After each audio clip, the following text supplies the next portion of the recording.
नमस्कार, capital TV देख रहे हैं आप। मैं हूं आपके साथ पूजा। ब्रेकिंग नाउ में बड़ी खबर आपको बता रहे हैं। विपक्षी गठबंधन इंडिया में शामिल होने के लिए मायावती को न्योता भेजा गया है और मायावती ने विपक्षी गठबंधन के सामने एक बड़ी शर्त रख दी है। बताया जा रहा है कि मायावती ने 40 सीटों की डिमांड रखी है और अब इस पे विचार विमर्श होगा और अगर विपक्षी गठबंधन मायावती की शर्त को मान लेता है तो मायावती भी विपक्षी गठबंधन में शामिल हो जाएगी। और एक बड़ी खबर और आपको बता दें, मुंबई में होने जा रही बैठक में क्या कुछ लोगो होगा वो भी तय हो जाएगा, लोगों को लॉन्च किया जाएगा। साथ ही नीतीश कुमार ने संयोजक बनने को लेकर एक बड़ा बयान दिया है। उनका कहना है कि मुझे कोई भी पद नहीं चाहिए। इस बड़ी खबर पे मेरे साथ न्यूज रूम से जुड़े हुए हैं कैपिटल टीवी के editor in chief doctor Manish Kumar. सबसे बड़ा सवाल मेरा ये है कि क्या मायावती शामिल होंगी विपक्षी गठबंधन में? देखिए, मैं मायावती पे तो आऊंगा बाद में। इस बैठक से जुड़ी हुई जो जानकारियां आ रही हैं उसमें जो सबसे बड़ी बात यह है कि ये लोग प्रधानमंत्री मोदी से डर गए। क्यों? जो सबसे पहला फैसला होना है मुंबई के अंदर, जो सूत्र बता रहे हैं वो ये कि तमाम विपक्षी पार्टियों ने ये I.N.D.I.A के लोगों ने ये तय कर लिया है कि प्रधानमंत्री मोदी के ऊपर कोई व्यक्तिगत हमला करना ही नहीं है। इनके ऊपर हमला करने से प्रधानमंत्री मोदी और मजबूत हो जाते हैं। ये अकल अब इनके ठिकाने आई है तो ये तय होगा कि कोई भी इस विपक्षी गठबंधन का लीडर प्रधानमंत्री के ऊपर कोई व्यक्तिगत टिप्पणी नहीं करेगा।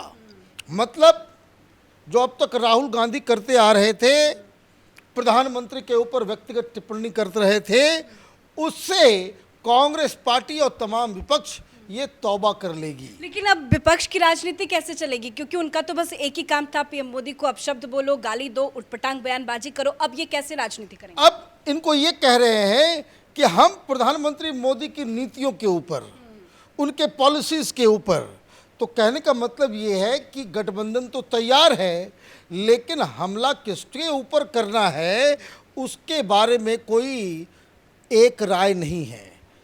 इस स्ट्रेटजी को इसलिए भी अमल में लाया जा रहा है कि शायद प्रधानमंत्री के खिलाफ कोई गठबंधन का लीडर, कोई चेहरा नहीं होगा और अगर आप चेहरा नहीं दोगे और प्रधानमंत्री को आप अटैक करोगे, प्रधानमंत्री तो आपको खदेड़ के बाहर कर देंगे। तो एक तो बड़ी खबर ये। दूसरी चीज़ जो आपने बताई कि मायावती से अप्रोच किया गया है कि आप भी गठबंधन में शामिल हों, लेकिन मायावती ने साफ कर दिया है कि हमें 40 सीट चाहिए। 40 दोगे तो मैं आऊँगी, नहीं दोगे तो मैं नहीं आऊँगी। तो इसके ऊपर भी चर्चा होगी। लेकिन 80 में 40 सीटों की डिमांड मायावती अकेले कर रही है, क्या ये पॉसिबल? अब देखिए, पॉसिबिलिटी तो बहुत सारी चीज राजनीति में। ये लोग देखिए, इन लोगों की नैया जो है वो डूब रही है। मरता क्या ना करता। They are not fighting to take India to a better place. Hindustan के विकास के लिए थोड़े एक साथ आए हैं। ये तो आए हैं अपनी अपनी ज़मीन को बचाने के लिए, अपनी अपनी पार्टी को बचाने के लिए, अपने एग्जिस्टेंस को बचाने के लिए आ रहे हैं। ये तो इनकी आखिरी लड़ाई है और इसलिए मुंबई की बैठक में बहुत कुछ देखने को मिलेगा। अब दो चार चीज़ें और वहाँ पे होनी है। मुंबई के अंदर एक तो झंडा बनाया जाएगा, एक लोगो बनाया जाएगा। झंडा और लोगो किस लिए चाहिए कि जहाँ जहाँ रैलियाँ होंगी, जब जब प्रेस कॉन्फ्रेंस होगा तो उस झंडे का इस्तेमाल होगा। कहा जा रहा है कि झंडा तिरंगा होगा और अशोक चक्र की जगह कुछ और ये लोग जो है वो डाल देंगे। तो खैर, ये तो कांग्रेस का ही एक झंडा हो जाएगा। मोटा मोटी लोगो तय किया जा रहा है, लेकिन लोगो और झंडा तो आप तय कर लोगे, लेकिन ये भी आपने तय कर लिया है कि हर राज्य के अंदर अलग अलग पार्टियाँ वो अपने अपने सिंबल के ऊपर ही लड़ेंगी। मतलब हर जगह दो दो झंडा, दो दो लोगो, दो दो सिंबल। अजीबोगरीब गठबंधन है ये तो। अब कुछ और चीज़ें तय की जा रही है कि अक्टूबर से सितंबर के बाद से देशव्यापी रैलियां की जाएंगी।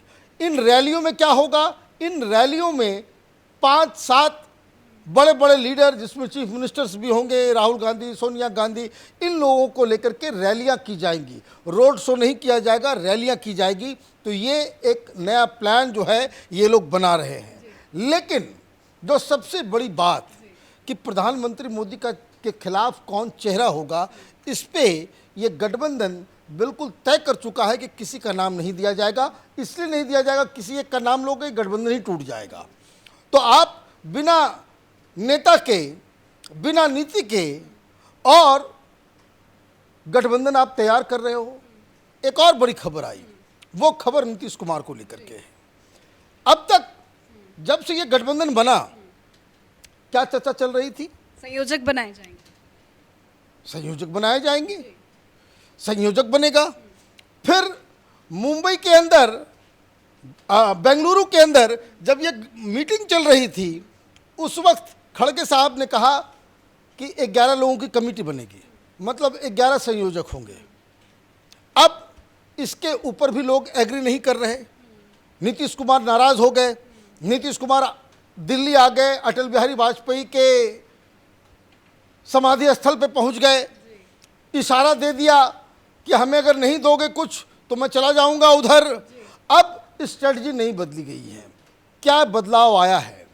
और ये बहुत माइन्यूटली समझने वाली बात है कि अब तक संयोजक की बात हो रही थी, अब बात हो रही है कि गठबंधन का एक अध्यक्ष होगा और ये अध्यक्ष सोनिया गांधी होगी। मतलब सोनिया गांधी जैसे यूपीए की चेयरमैन थी, अब वो इस INDIA की चेयरपर्सन होगी, अध्यक्ष होगी। नाम बदल जा रहा है। और उसके बाद 5 अलग अलग इलाके के, मतलब western India, southern India, east India, north India और सेंट्रल इंडिया, 5 अलग अलग कोऑर्डिनेटर होंगे। और उनमें से एक जो है एक अलग से चीफ कोऑर्डिनेटर होगा, मतलब संयोजक इन चीफ, उसके ऊपर आपकी सोनिया गांधी। अब ये जब खबर आई है तो नीतीश बाबू भी बाहर आए। उनको बोला गया कि भाई ये संयोजक बनाया जा रहा है आपको। अब उनको तो समझ में आ गया कि इनके साथ खेल हो गया। मतलब संयोजक तो पहले ये माना जा रहा था कि संयोजक वही बनेगा जो इस गठबंधन का लीडर होगा। अब आपने नया खेल दिखा दिया कि नहीं, संयोजक के ऊपर भी एक अध्यक्ष होगा।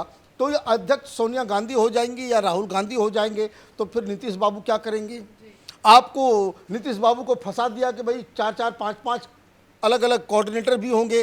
कौन कोऑर्डिनेटर बड़ा होगा, कौन भाई, अगर वेस्टर्न इंडिया से कोऑर्डिनेटर बन करके आते हैं शरद पवार, तो क्या इनकी हैसियत रह जाएगी उस कमेटी के अंदर में? तो कई सारे इफ्स एंड बट्स हैं जिसकी चर्चा और उस पर सहमति वो होना है कहाँ? मुंबई की मीटिंग में। और इसीलिए मुंबई की मीटिंग जो है 2-3 चीज़ों के लिए आप क्लैरिटी से समझ लीजिए कि कांग्रेस पार्टी बिल्कुल यू टर्न पे जा रही है। तमाम विपक्षी पार्टियों ने कह दिया कि राहुल गांधी की जो स्ट्रेटजी है वो गलत है, प्रधानमंत्री मोदी के ऊपर हम हमला नहीं करेंगे। लेकिन ये सारी चीज़ें तो हो जाएंगी, स्ट्रेटजी हवाई हो जाएगा। आप कह देंगे कि भाई कोई लीडर जो है प्रधानमंत्री के ऊपर हमला नहीं करेगा, लेकिन अपने पार्टी ट्विटर हैंडल से, ऑफिशियल हैंडल से प्रधानमंत्री के खिलाफ मीम्स बनाओ, ये करो वो करो, ये होगा। अब जो सबसे मूट सवाल है, कौन कहां कैसे लड़ेगा? बताया ये जा रहा है कि 450 सीटों के ऊपर मुंबई के अंदर चर्चा की जाएगी। भाई कैसे चर्चा करोगे? कांग्रेस पार्टी कह रही है दिल्ली में हर जगह लड़ेंगे, आम आदमी पार्टी कह रही है हर जगह लड़ेंगे। आप कह रहे हो कि भाई ये कुनबा जो है 450 सीटों पे अपोजिशन का एक यूनाइटेड उम्मीदवार होगा। तो बंगाल में कौन सा उम्मीदवार होगा? बंगाल में क्या कम्युनिस्ट पार्टी सारी सीटें ममता बनर्जी को दे देंगी? क्या कांग्रेस पार्टी बंगाल में चुनाव नहीं लड़ेगी? क्या बिहार में कांग्रेस पार्टी चुनाव नहीं लड़ेगी? क्या यूपी में कांग्रेस पार्टी चुनाव नहीं लड़ेगी? पंजाब में क्या कांग्रेस पार्टी चुनाव नहीं लड़ेगी? ये अजीबोगरीब कहानी ये लोग समझा रहे हैं। आइदर ये पब्लिक को बेवकूफ़ बना रहे हैं या फिर ये लोग पब्लिक को बेवकूफ़ समझ रहे हैं। मुंबई की मीटिंग में ये महागठबंधन, ये जो I.N.D.A, यहाँ भूचाल आने वाला है। इसके बाद विपक्ष की राजनीति क्या होगी, इस पे पूरे देश की नज़र बनी हुई है। धन्यवाद अपडेट के लिए। तो विपक्षी गठबंधन इंडिया की बैठक 31 अगस्त और 1 सितंबर को मुंबई में होनी है। बैठक को लेकर तमाम तरह की रणनीति बनाई जा रही है। और बड़ी खबर आपको बता दें, विपक्षी गठबंधन ने मायावती से संपर्क किया है, पर मायावती ने 40 सीटों की शर्त रख दी है। और एक बड़ा खुलासा इस बैठक को लेकर यह हुआ है कि विपक्षी गठबंधन ये तय कर चुका है कि अब वो पीएम मोदी पर हमलावर नहीं होंगे। मतलब विपक्ष का पूरा कुनबा पीएम मोदी से डर चुका है। इस बड़ी खबर में मेरे साथ फिलहाल इतना ही। कैमरा पर्सन अशोक के साथ मैं पूजा, कैपिटल टीवी।